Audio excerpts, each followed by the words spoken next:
And welcome back to the X Zone, everyone. I am Rob McConnell. We're coming to you from our broadcast center and studios in Hamilton, Ontario, Canada. And to one and all in the United States, in Canada, and around the world, a happy Labor Day weekend to each and every one of you. If you'd like to check us out on any of the social media sites, it's X Zone Radio TV.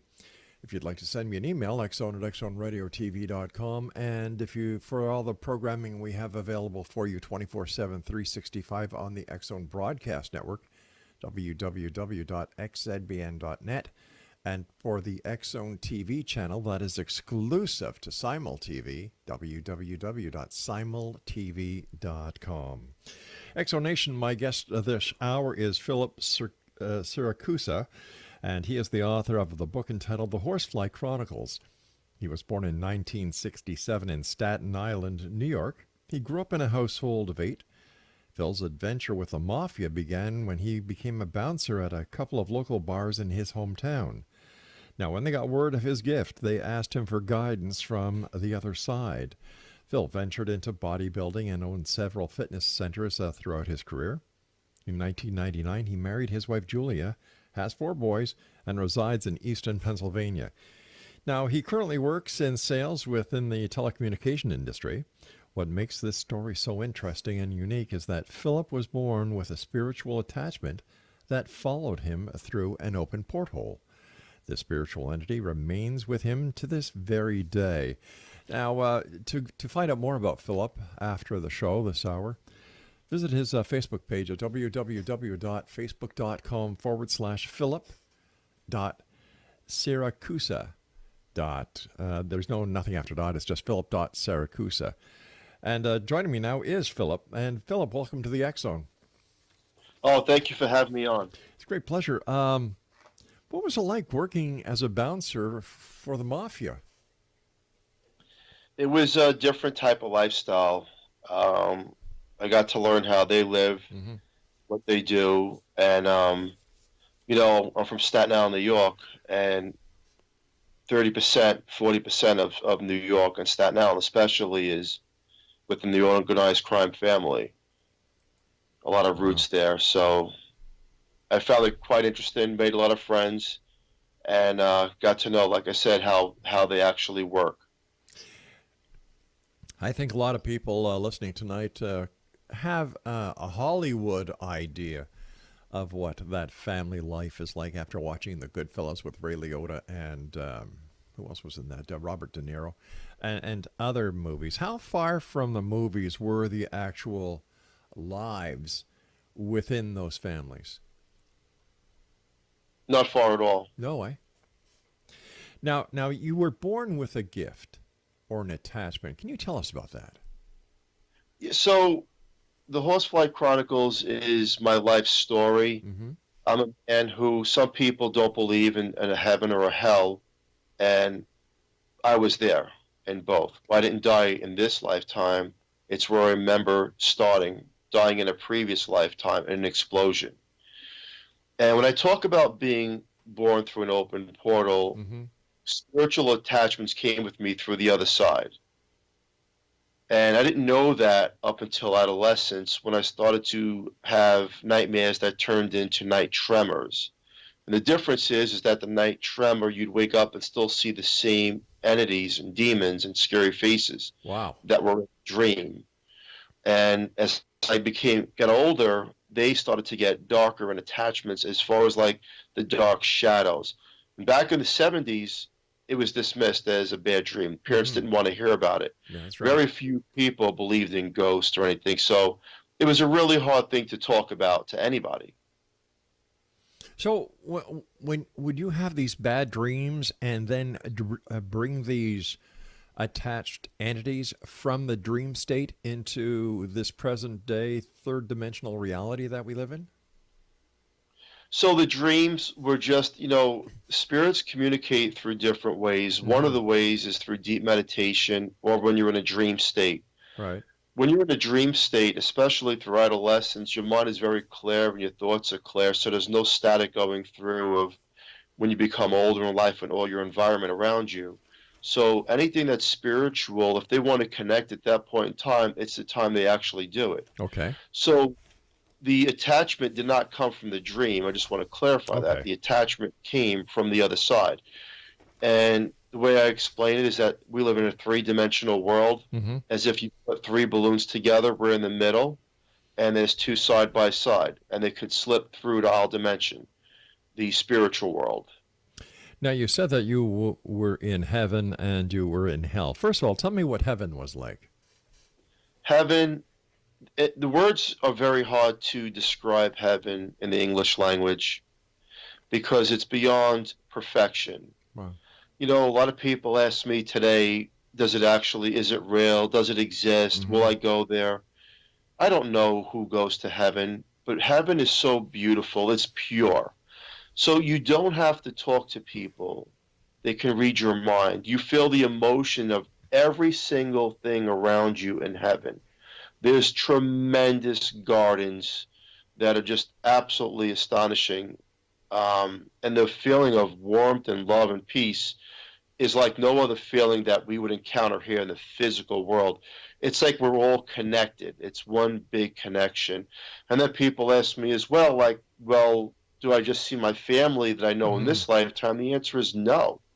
We have extended families. There's so many people that when you cross over and you do go there, you'll be like, I'm home. This is home. It's beyond perfection. It's nature at its fullest, and your soul is complete when you're there. Phil, how has your gift affected your religious beliefs? I do not go to church. I was raised Catholic. I went to a Catholic school. Mm-hmm. A lot of the lifestyle that I live does not correlate to any kind of religion. It's not written that way. And I believe that, you know, again, I don't disrespect anybody's beliefs or religion, but Understood. the way it's handed down, it's not what I've experienced in my lifetime. Could that be one of the reasons, Phil, in your opinion, and we fully understand and appreciate the fact that you're not saying anything negative about anyone's religion. Is it possible that the reason why people are falling out of religious philosophies these days is because there are so many varying reports from people who have crossed over or those who have communicated through mediums, totally different than the way that we have been taught to believe in theology. And theology has stayed in the past and society has progressed. That's very true. It's absolutely 100% true what you're saying. When we hear about people crossing over, going through the tunnel and the light, and it's not their time, it's all different than the way it's written. And again, the simplest of words can't explain it, but heaven does exist. It's not somewhere that's within the physical world. It's another dimension that you slip through. And when you're there, your soul takes the perfect shape and who you really are. We change. It's energy. And you see yourself as a very pure, loving person and everybody around you. And that's the bright side of my life experience, and there's also a very dark side to it as well. We'll talk about the dark side when we come back from a break, which I have to take in about a minute from now. But quick question, when you were on the other side, when you went to heaven, did you see any of the deities that we are taught that do believe? For example, did you see God? Did you see Jesus? Did you see any other religious leaders? Not at all. No, Not at all. And that's why, again, I have a different opinion on the way people are taught and versus the way it really is through someone's experience. And, you know, people ask me, well, did you ever see God or anything? It's everywhere. That's the best way I could describe it. It's this higher energy is everywhere, and it knows everything about you. You're connected to it. You don't have to see it; you can feel it. You're all one, part of the greater being. We have to take our commercial break. Please stand by, Philip. Thank you so much for joining us on this Labor Day weekend.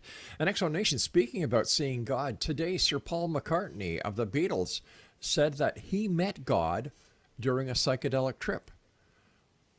Wow, there you go. from Paul's ears to God's ears, I guess, and still we don't know. There's still that controversy and that conspiracy theory that Paul is actually dead. And I guess Elvis Presley is working at a gas station somewhere in Texas.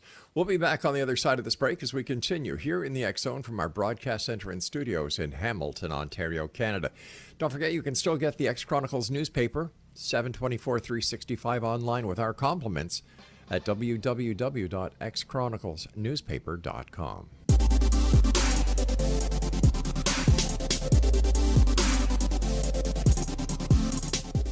Exonation, Philip Siracusa is our special guest for this hour. His Facebook page is facebook.com/Philip.Siracusa.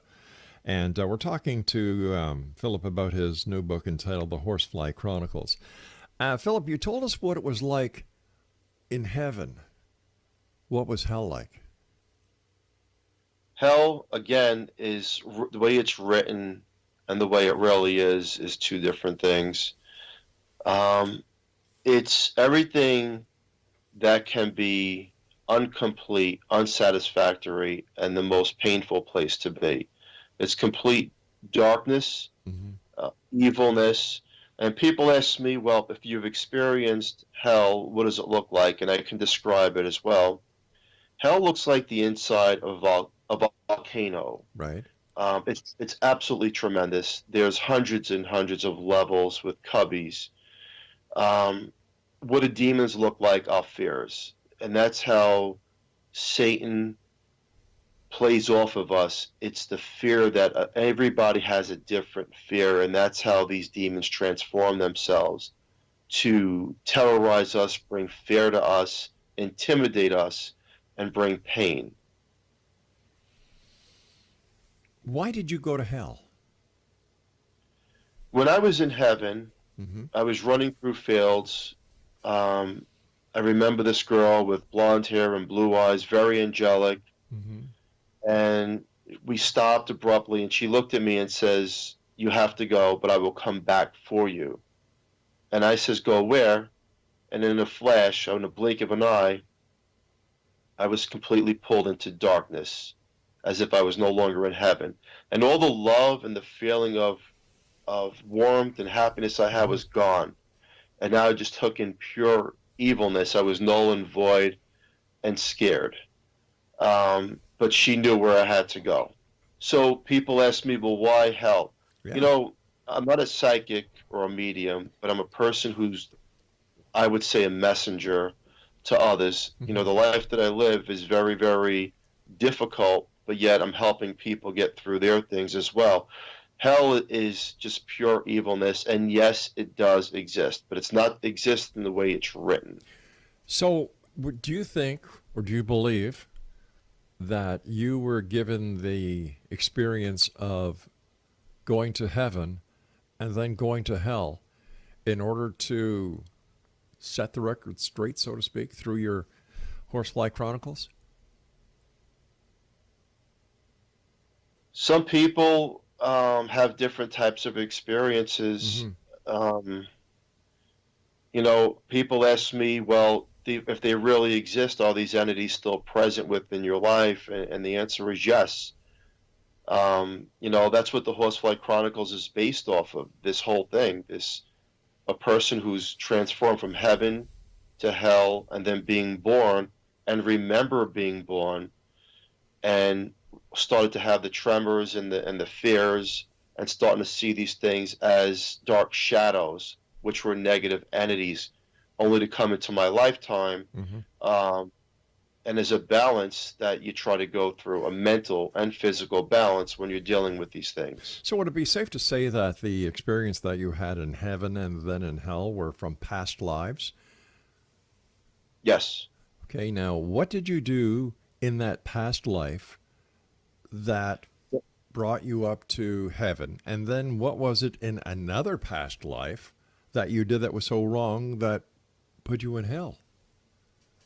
That's a very good question. And the only part of the past life that I remember before being pulled into heaven, right? I was Indian. We were sitting around a campfire. There was 3 of us. And there was an explosion. That's the last thing I remember from that past life. And it's as if there was some kind of a bomb that went off, and then we were all dead. We just all crossed. That is the last part I remember of that past life before being transmitted to heaven. Okay, so it was after your existence on this plane. Yes. That you, as a Native American, that you went to heaven. So what happened so bad in the next incantation or the next life that you led here that put you in hell? Whatever it was that killed me, for some reason I was brought to heaven, and then hell, as a testament to me to see how I'm going to live in this lifetime. I believe. All right. So so it was during this last lifetime that you led before this time that you had the experience of heaven and hell after being blown up as a Native American. Yes. Okay.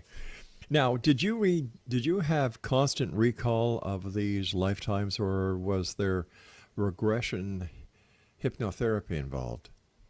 Not at all. In fact, I had asked people throughout years if they could bring me back, but no one would do it. People were afraid to get involved with bringing me back because of what's going on here in my life. They feel like some of these attachments might follow them. So it hasn't been done. The only memory that I have of that past life was the explosion at the very end and who I was, and seeing different psychics when I was young and going through the life I was living. Yeah. I was trying to get answers, and they said I was a very bad person.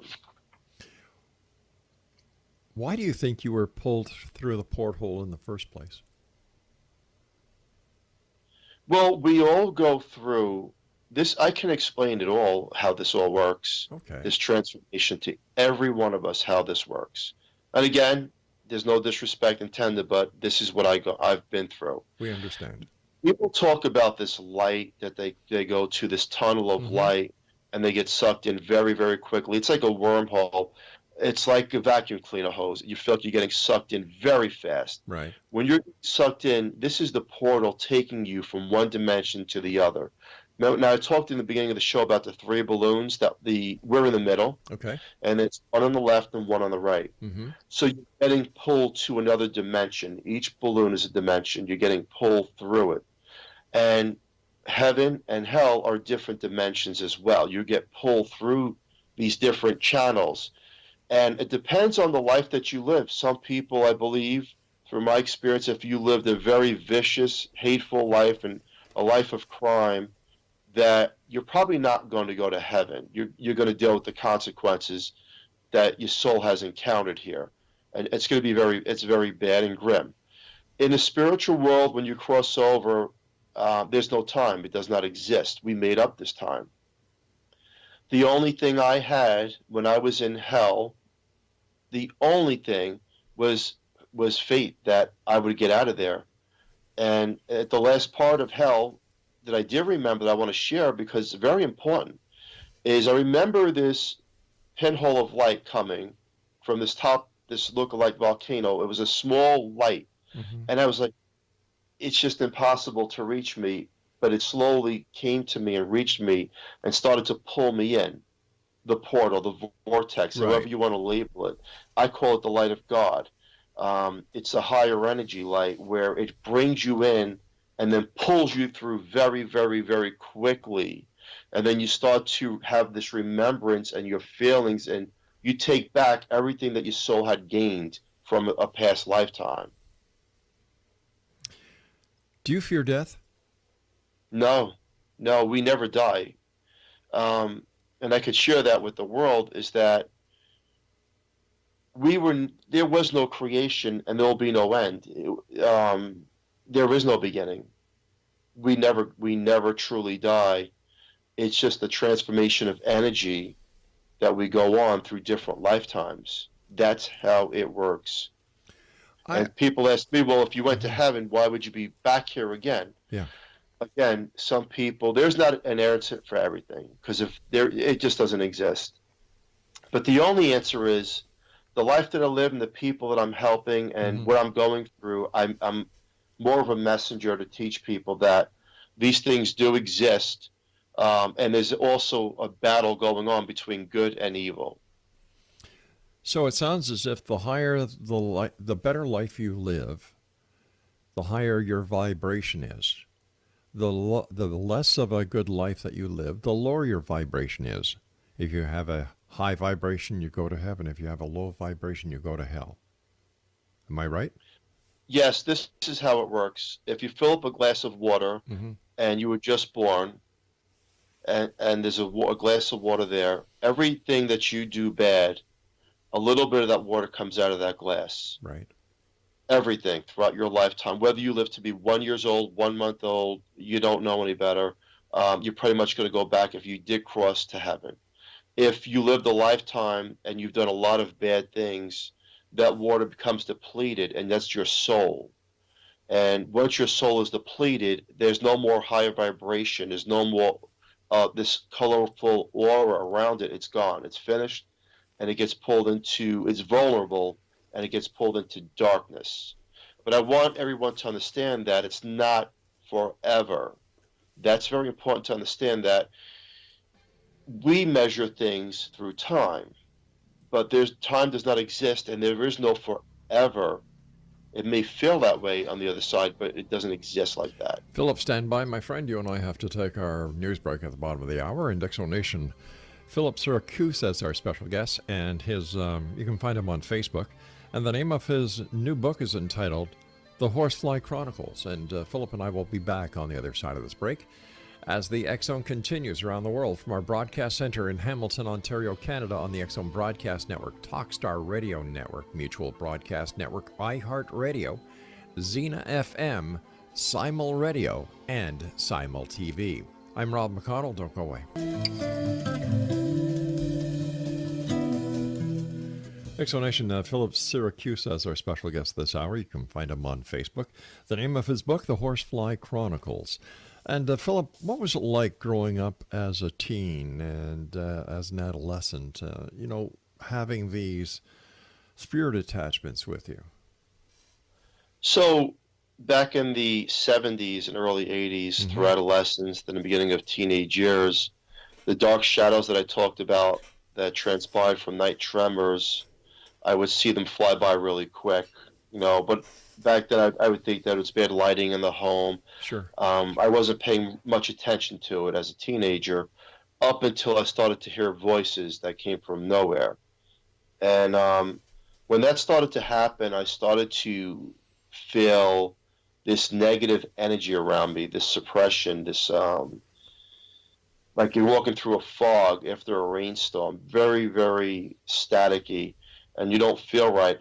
But that's when these things start to come around, these spirits, entities, whatever you want to call them, and they know everything. The spiritual world is way, way ahead of us, and they kind of know what we're going to do before we actually do it. And going through that was very hard because I tried to talk to my parents or family about that, and it got dismissed, and talked to friends and, did you see that shadow, or do you hear anything? And most people didn't hear anything. But luckily, at the age of 19, I had a friend whose mother was a psychic that worked for the police department. And I says, I need to talk to your mother. And I was telling her what I was going through. And she says, well, come over the next weekend, and I'll have a Ouija board, and let's see what's following you. Now, she doesn't know my family or anybody, and I went to the home, and she's doing the board, and she says, don't touch it. I'm going to do this and see what's going on with you. And she says that there's 3 spirits around me, and some of them are to antagonize, cause chaos within my life. One of them is to try to guide me. And she was explaining that people that were in my lifetime that died in this physical lifetime are trying to talk to me, to give me messages to give other people, aunts and uncles. And I'll never forget that she came up with these names that were 100% on. And I was enlightened by that. I was 19 years old, and I remember telling my Aunt Mary, I says, Uncle Jerry came through the board, through a psychic, and he says, if you don't stop the smoking, you're going to wind up where he is. And she went into detail with that, and I did tell the aunt, and she was touched by it. You know, she was like, how do you connect with that? And I believe that some of us are lighthouses. I don't call myself a psychic or a medium, but some of us, the spirits, will try to connect to give the messages through and use other people, whether it's a pendulum, scrying, a Ouija board, any kind of tool. And if there's enough intent, they can get through a little bit stronger, the spiritual world. And after that point, I think that the lighthouse that I was partially became a full light, where the spirits knew that they could actually communicate with me. What are some of the messages that you have received, and who are these messages for? Some of the messages I received were pure evil. They were here to ruin my life. Actual entities from the other side, no names. They will never give a name. And I remember having a couple of other psychics get involved trying to communicate, but it just got very bad where these entities would make people get sick, ill. They wouldn't feel right. They'd have to stop the session. And then there was this one spirit named Sarah, who's still with me today, who we met back in the early 90s in Staten Island, New York, through a Ouija board. And she was somebody who said that she died here in New York. She was murdered. She was no older than between the ages of 11 and 13. And she looks at me as like a father figure. And she's very, very powerful. Now, you know, we asked her to prove her existence because a lot of this stuff is hard to believe. And she proved everything she was saying and was teaching us how this actually works. How did she prove it, Philip? So in 1995, in Staten Island, it was me, my sister, my ex-girlfriend, and my mom. And Sarah had came through on the Ouija board as we were trying to connect with whatever was following me. And this girl says, my name is Sarah. And of course, I didn't believe it. No one believed it. And I says, well, if you're really a girl named Sarah, prove it. I asked my mom to go upstairs in the bedroom and do something. And if there's really a spirit ghost in this house that's following me, she's going to tell us in the kitchen what's going on downstairs. So my mom went upstairs and put a hairbrush underneath a napkin in the top drawer of her dresser. And on the Ouija board, she's seeing exactly what she's doing. And my mom came down, told us exactly what she did. And she goes, I'm going to tell you something else. She goes, there's a rock in between the bottom of your mom's muffler and her car. The muffler's hanging down. You have to get, the rock got stuck there. So we all run outside, and there's a big rock holding the muffler down. And I started to realize that this girl was no joke. She's actually here. And I asked her, can you see us? Yes. But you can't see me, but you can feel my presence when I'm around. And she goes, I'm here to stay until you cross over. So would she be like a guardian angel for you? I thought she would be a guardian angel up until about a month ago when we were connecting with her here at the Horsefly Chronicles home. And it's just somebody who was kidnapped and murdered and never found. And somehow, when I was down at my darkest points in the early 90s, she felt enough intent to come to me as she was, they call it drifting, like they're floating through, to connect with me and try to help me through this lifetime. Well, let me ask you this. Are there such things as guardian angels? Most definitely. Most definitely there is. We're not alone. We're guided. But sometimes these guardian angels will back off if a person is not living the life they should live, as far as the fulfillment, that the things they're supposed to be doing. If they're crossing a lot of the red tape lines and things to that nature, they kind of go away. Right. They go away. But when a person And I'll tell you how this works too, is like when a person prays for somebody that's dying in the hospital, we prayed for a saint or someone to help that person get healed. Right. Well, the opposite side of that is that when you're down and out and yet you've lived a bad life and you've done bad things, there's also dark entities that will come as well because they can, because they're allowed.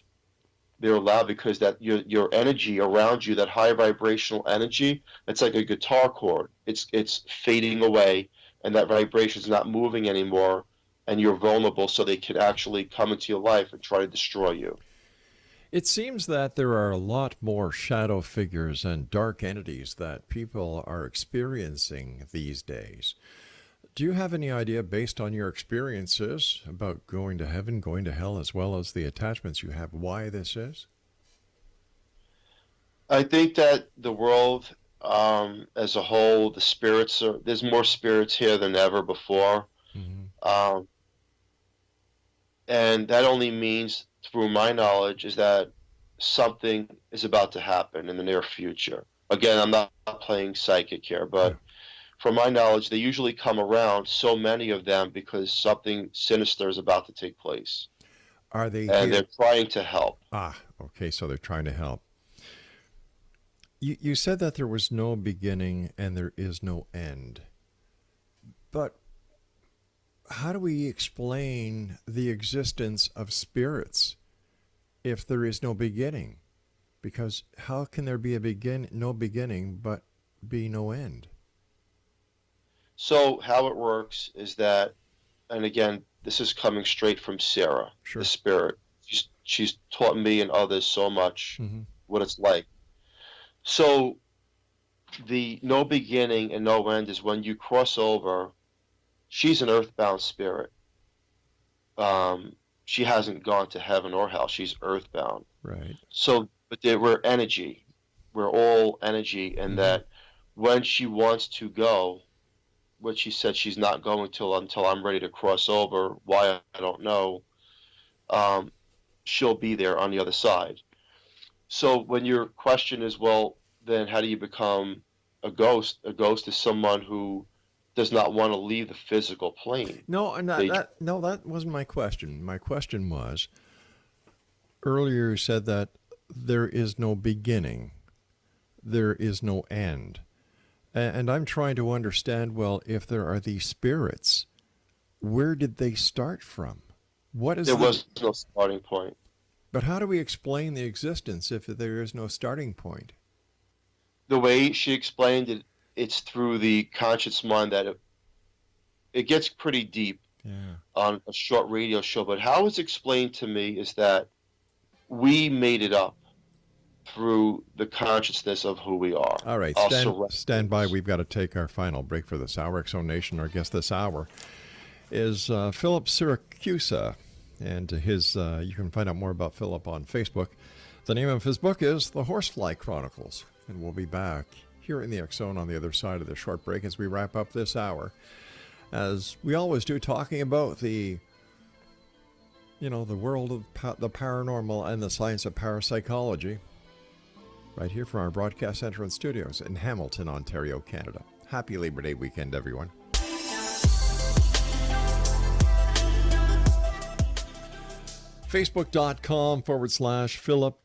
Facebook.com/Philip.Siracusa is his website. His name is Philip Siracusa. And the name of his book, The Horsefly Chronicles, which is available on Amazon.com as well as all other online bookstores, as well as brick and mortar bookstores. Philip, how did your attachments, your gifts, your ability to go back and forth in a previous lifetime to heaven and hell, how did this affect your connection with the mafia? Well, I was involved, as I was a bouncer back Mm-hmm. in the day. I got involved because pretty much they would only hire people that had a vowel in their last name, and they trusted. So there was this one person who killed an FBI officer in Staten Island, New York, and they knew it was part of a family member but if they caught him, Hmm. that he would take down a big portion of the mafia, and they had to find him. And I think today, still to this day, it fascinates me and scares me at the same time how this all played out. But I owned a fitness center, and I remember a couple of them coming in and like, we need to find this guy. So, they were joking around, do what you got to do, use your spiritual gifts, whatever. And it's I could try. Sure. And then one night we took out the board, and there was two well-known mafia people and me, and they were asking for this one person. I can't mention the name that they were looking for, and sure as hell, the name came through, and this is where this guy is. And now these are the spirits that were whacked by this one guy who also killed an FBI officer. And did it, they said, well, we'll give it a shot in the dark, Hmm. And about a week later in Brooklyn, New York, that was that. They got him. So let me see if I understand this. Members of the mafia who were looking for another member of the mafia who gave information to the Federal Bureau of Investigation. Am I right there? No. Who No? murdered an FBI officer? Oh, they're looking for the guy who murdered the FBI officer. Yes. Okay. And you were able to get the information using a Ouija board and the spirits Yes. on the other side. Yes. Okay. And it's weird because the spirits on the other side knew the mafia people Hmm. that were on the board with me, and I didn't know these people. And these were people that were whacked, that were killed. Right. And they wanted nothing more than this one guy to be taken down and found. How did you feel after it was discovered that this person whose location that you gave to members of the mafia was killed? I felt good Why? because he deserved it. He was a ruthless person. Hmm. If he was labeled the demon himself, in the physical world, he was just Okay. a real nightmare to a lot of people, and he got what he deserved. Are the spirits still attached to you? I mean, besides the young little girl who's between 11 and 13, are other spirits attached to you? Yes. How many? I don't know. I would still think about 3 spirits. So I want everyone and yourself to know this, is that, a lot of the stuff I'm saying right now is sometimes hard to believe, understand, digest, how one man can go through these encounters. Hmm. So what I've done in the last 5 years is I brought the best people in the paranormal world to my home in Easton, Pennsylvania, Hmm. to do investigations and communicate with these spirits. And most of them are malevolent. They're very, very dark and evil. A couple of them are okay. They're trying to give answers, where a lot of the other ones are very, very demonic. And again, some people don't believe in demons, and I could tell you straight out, Hmm. they do exist. They don't walk around with horns and pitchforks. They walk around as your fears, and they know how to take you down in a second. And how they take you down is a person who has any kind of alcohol addiction, drug, temper. They will find the pinhole within a person's soul and open it wide open so they could actually destroy you if they want to. And I've seen this happen over and over again. They're very hard to remove. Anybody who claims that they can remove negative entities, I have yet to see it because I've had the best here. And to this day, the only thing that does happen is they come back full force, and they wreak havoc within the family. What the interesting part about the Horsefly Chronicles and the investigations that have been taking place here is that somehow there is a connection now. It's not the same thing, Hmm. but there is a connection between alien and demons. And I don't know why, but we get a lot of these things in code sometimes that have nothing to do with a spiritual voice coming through like a growl. And we're trying to still understand that and dissect that at the same time. All right, let me just roll the time back a little bit. You said that there's a connection between aliens and demons. Most definitely. How do you know that? we had it back about 4 years ago. It was me and an investigator here. We had all the equipment. I was in the living room. We were watching TV, just trying to take a break. Mm-hmm. And then about 5 minutes later, it was 9 o'clock at night. We walked into the kitchen. It's 11:30, and that was impossible. And that happened once. That was impossible. So there was so there was missing time? An hour and a half. So what? Now, when you say you had these investigators, these well-known investigators, which ones did you have at your house? I don't bring up names on the radio Why? for privacy. If they want to, they can actually speak. It's everybody wants their own privacy, but most of the people that you would see on television Oh, have been. okay. And what we're trying to rule out, but yet there's this sequence of there's alien connection, so almost simultaneously, almost not every time, as there is negative entities around, and we're trying to figure that out. One of the best experiences that ever took place at the Horsefly Chronicles home was 2 years ago. We had a team in the basement, and we had a separate team in the backyard. Okay. The team in the basement caught the apparitions of ghosts. The team in the backyard seen something shooting away from over the house. Again, there's some kind of connection going on there, and then when the equipment is used, whether it's an echo box or some kind of EVP session, there's some kind of codes coming through at the same time that there's a growl coming through. So we're trying to dissect that. But I will say, through my encounters and pictures on my Facebook, on YouTube, you type in the Horsefly Chronicles on Google search, you'll see who's been here, and you'll see some of the pictures that look like some of these grays that people have talked about for years. Why do you call it the Horsefly Chronicles home or house? It's got labeled the Horsefly Chronicles because whenever something bad is about to happen, a black fly or a horsefly will circle around when something very, very negative is about to take place. And it's not often. That's where we got the name from. And Chronicles is because it's continuous. This has never came to an end. And some people, again, when you watch TV shows or a movie and the happy ending, that's a fairy tale. There's no happy ending when you live this life. Because trying to remove spirits that stick around, again, I have not seen it done. And we've tried everything through deliverance, exorcism of the property, and it just seems like there's a lot of trickery involved. And the trickery is that they'll come back when they want to on their watch because that time does not exist for them. And then they just come back a lot stronger. And when they do come back, coincidentally, again, you could look at some of the pictures I have out there. You're going to look at things that look like alien type figures. Right. And shapeshifters. So, this is not me taking these pictures. These are pictures that are out there through investigations that have been done here.